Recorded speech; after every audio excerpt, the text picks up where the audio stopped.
como buen discípulo de la filosofía alemana, sigo siendo trilógico. Y el libro tiene tres partes fundamentales: el egocentrismo, el sociocentrismo y el cosmocentrismo. Ya viví el egocentrismo. Y a mí, si hay una cosa que me he impuesto... Y a los 60 yo no he vivido. No, ya me masturbé lo suficiente. Por eso se me ha caído el pelo, todavía tengo dientes. Mi madre decía, si sigues masturbando de esa manera vas a perder el pelo, los dientes, y te va a crecer mucho la nariz y hacer todo lo de la nariz. Hablando en serio, creo que solamente tenemos posibilidad de evolucionar cuando damos. Y la sociedad me ha dado mucho, y yo creo que puedo dar algo. Entonces, no es que yo no soy ni optimista ni esperanzador, simplemente que ya cubrí una fase de mi vida, y en la nueva fase en la que estoy, me realizo dando lo poco que puedo hacer. Y como no creo, al contrario de Platón, que es un filósofo que ahora respeto, en la tesis de doctorado, que se llamó Totalidad, Pseudo-totalidad y parte, yo terminaba una parte de la abstracción diciendo, escupamos sobre Platón. Y Platón creía que la sociedad más evolucionada podía ser la que estuviera regida por filósofos. Yo me opongo sistemáticamente a eso. Cada vez que el hombre de conocimiento se acerca al poder, no se hace más inteligente el político, se hace más perverso el sabio. Entonces, ese es un punto fundamental que hay que mantener. La distancia con el poder es fundamental para el hombre de ideas. De hecho, la ruindad que seguimos padeciendo en estas 3 últimas décadas, y ahora está acentuada gracias a ese enano orejudo, ese no sé cómo se masturbaba porque le crecieron las orejas, pero fue la cortesanización del intelecto. Cuando cortesanizas al intelectual, le quitas la capacidad de crítica. Y por eso yo ahora, Guillermo, estoy en esta fase sociocéntrica, y creo que el hombre de ideas debe estar permanentemente sembrando dudas y arriesgando respuestas, sabiendo que no va a encontrar la verdad, porque nadie posee la verdad. Hegel lo dijo, lo finito no puede abarcar a lo infinito. Te voy a hacer la pregunta más absurda de las que te hayan hecho. ¿Crees que existe la realidad? Le pasaba a Arquímedes que por andar mirando las cosas del cielo se cayó una alcantarilla de estas que tiene el Distrito Federal. No, Guillermo, a ver, yo lo que no creo, de manera categórica, es que el lenguaje pueda llegar a la verdad. Nunca lo nombras en tu libro. Perdóname, lo estoy reservando para el libro de filosofía. No, pero hay claras señales. Los demás personajes que conforman el Consejo Cívico creen que poseen la verdad. El filósofo siembra dudas. El filósofo siembra permanentemente dudas y pone al lector, en este caso, en situación de duda. Remover esas certezas absurdas creo que es un precepto fundamental en nuestro tiempo. Debemos renegar de estas verdades que nos han impuesto, que lo único que han hecho es privarnos de ser dueños de nuestra vida, de tener la vida en la mano. El lenguaje no te permite tener tu vida en la mano. Lo que ha hecho sistemáticamente la posmodernidad, ahí voy con lo del relativismo, que es una mala interpretación del relativismo. El relativismo es un concepto que se remonta a Hume, a David Hume. Y, o a Diógenes. Bueno, esos eran cínicos, que es otro punto muy importante, porque los cínicos, ahora ustedes oyen hablar de cinismo y creen que el cínico es Adal Ramones o este idiota que se sale de payaso. No, el cínico era un hombre que renunciaba a la banalidad de la vida. Entonces, aplicaba un término que fue fundamental. Los cínicos fueron padres de los estoicos. Y el término fundamental para mí aquí es la filosofía de lo mínimo, de la renuncia. Nosotros estamos esclavizados, tenemos que pagar la renta, pagar el auto, la gasolina, la casa, el teléfono. Cuanto más nos atrapan en esta cosificación, menos libres somos. Por eso me fui a la selva, para ser dueño de mi vida. Y me vale madre el lenguaje. El lenguaje no me hace mejor. Es más, me haría peor, porque me hizo peor. El lenguaje te hace arrogante. Cuanto más palabras manejas y más horizonte crees que conoces, más pendejo te haces. Entonces, yo creo que hay que puntualizar eso, porque da la impresión de que yo creo que el lenguaje se refleja la realidad. La realidad no se refleja, Guillermo, la realidad se vive, carajo. Hoy estamos viviendo la realidad, nadie está reflejando nada aquí. El teólogo, que es un personaje de tu novela, les comento en pocos segundos cuál es la estructura de la novela. Es en un continente desconocido, en una época que me imagino del futuro. Hay una sociedad que vive en una granja a la manera de George Orwell en 1984, donde hay un consejo cívico formado por filósofos, sociólogos, teólogos, biotecnológicos y demás, donde hay una cadena de televisión o de propagación de publicidad, un poco como Televisa, que se llama la cadena continental, etcétera, ¿no? En fin, lo que hace Leonardo es que construye una especie de maqueta o de modelo de una sociedad, desde mi punto de vista, atroz, ¿no? Y en esa sociedad hay un librero, hay un filósofo, hay una trilógica o una jurisprudente. Y hay un debate, y ahí va mi pregunta. Hoy no voy a discutir, hoy soy un burócrata contigo. Que es el debate entre los evolucionistas y los creacionistas. Los creacionistas dicen que el mundo comienza con Dios. Y los evolucionistas, en pocas palabras, dicen que el mundo se va construyendo a través de los cambios físicos o de los cambios azarosos y químicos. Sí, siempre la variable azarosa, que es la que le ha dado fuerza al evolucionismo, ¿no? Y de pronto hay alguien en la novela que dice, no, se pueden complementar. Es decir, tú puedes creer en Dios y al mismo tiempo creer en los caminos de la ciencia, ¿no? Esa es una de las cuestiones en el libro que a un filósofo, a un lector atento, le gustaría preguntarte.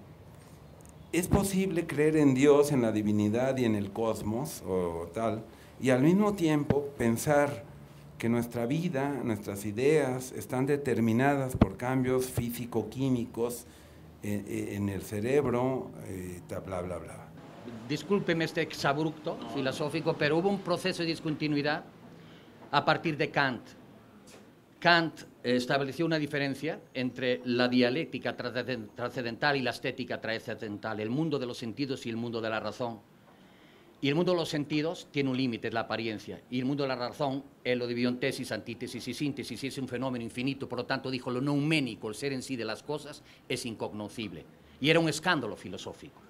A partir de ahí vienen dos líneas, inevitablemente. Una es la de Hegel, que lleva el materialismo histórico y dialéctico, y la tesis de Hegel, esta tesis, antítesis y síntesis, la convierte en afirmación, negación, negación de la negación, que ha dado lugar a una de las peores distopías. Eso quiere decir que el hombre y la mujer son contrarios, el día y la noche contrarios, la luz y la oscuridad contrarios. ¿Y los putos? Los putos y las putas son contrarios, la naturaleza y lo urbano son contrarios. Entonces, el filósofo aventura un libro que le llama Teoría de los Complementarios y dice, ¿por qué el yo y el tú no forjan unos otros? ¿Por qué no poder convivir en esa complementariedad? ¿Por qué no puede existir un empresario que pueda pagar bien y retribuir bien a su obrero y que su obrero esté contento con este empresario y no que el obrero tenga que desplazar al empresario y que se convierta luego en una rémora?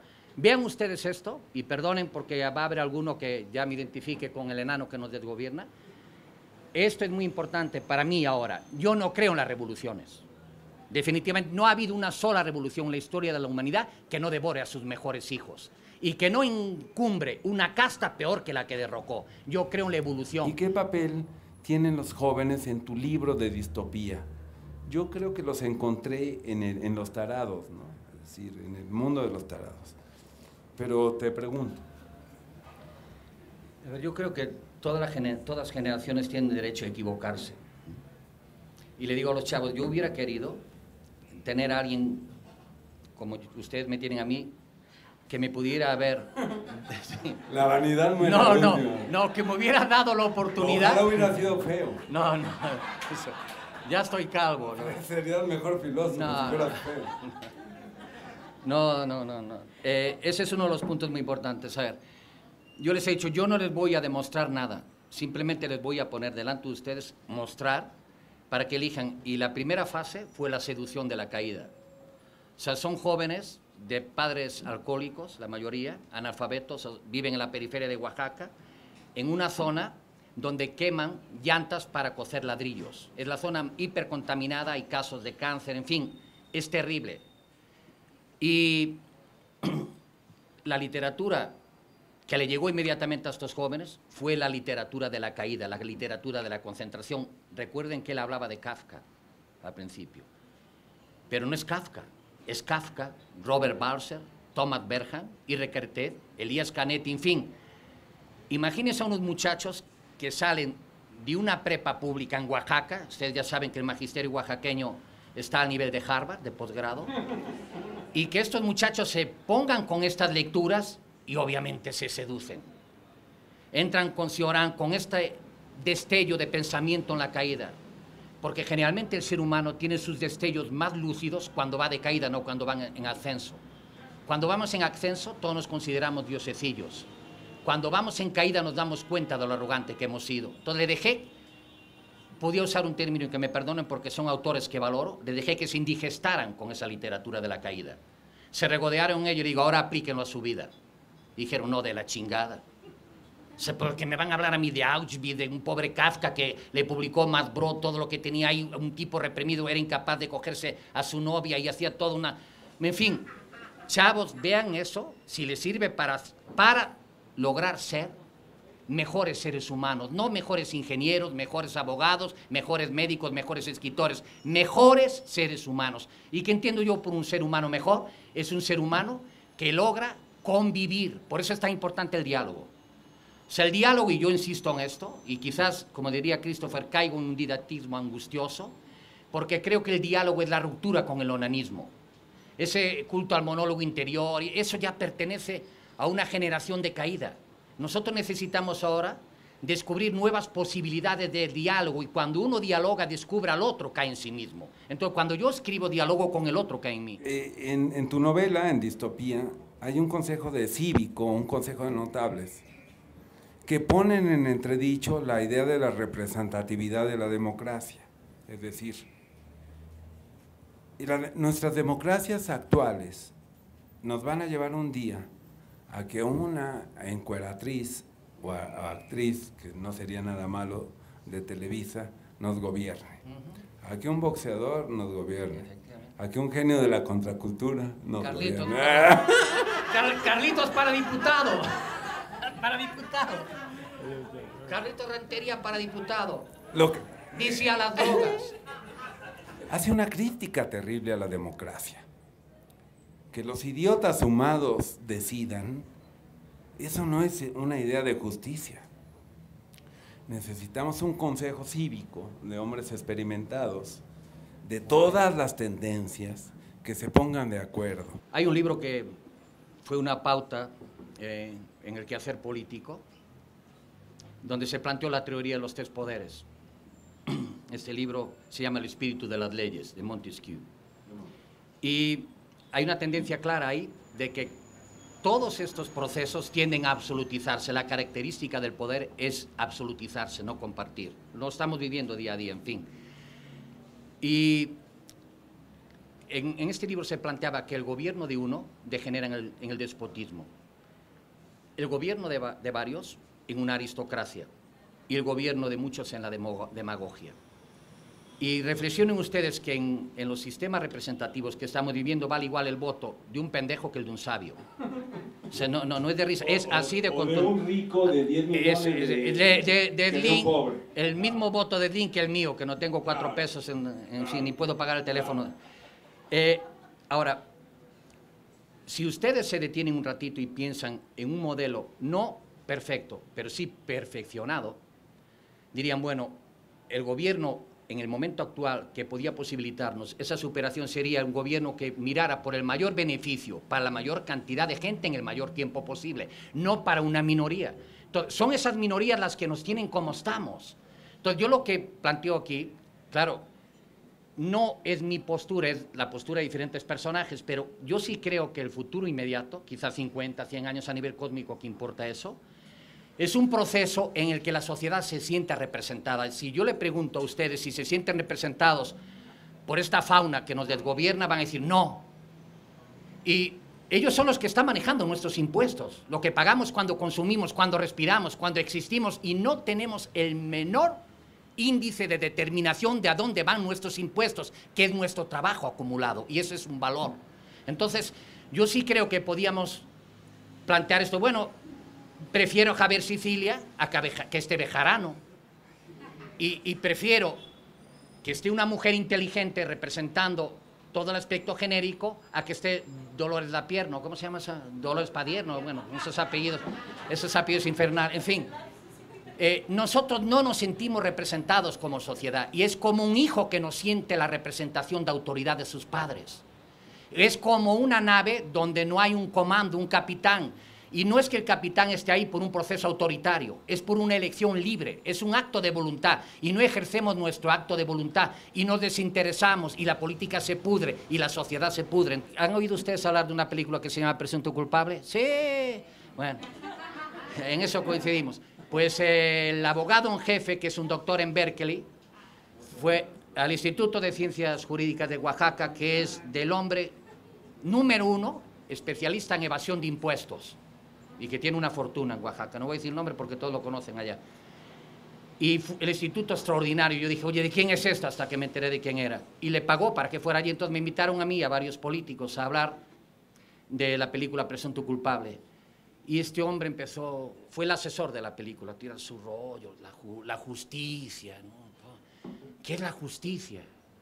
¿Qué es el bien? ¿No? Y yo ya sé seguro que el chavo que salió libre de esta película va a ir ahora el 12 de octubre con Televisa en la cola a visitar a la Virgen de la Guadalupe en su santuario.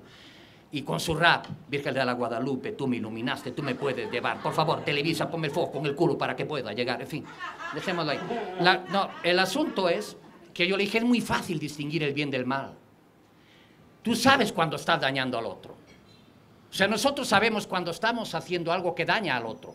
El robar, en la escuela, cuando no compartes con los demás compañeros el conocimiento que tú tienes, que puede ser un don, sabes cuando lo estás haciendo. Y si tuvieras un imperativo ético para regularlo, no necesitarías la macana del policía, ni la cuerno de chivo, ni tener que pagar a esta bola de cabrones encapuchados que ya no sabemos si representan la ley o la delincuencia.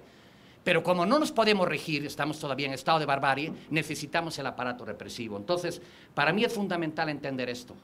Lo dijo el hombre más sabio que pasó por este planeta y no voy a decir su nombre. No le voy a decir su nombre. Pero es muy claro. No le hagas a los demás lo que no quieres que te hagan a ti mismo. Punto. Ahí termina.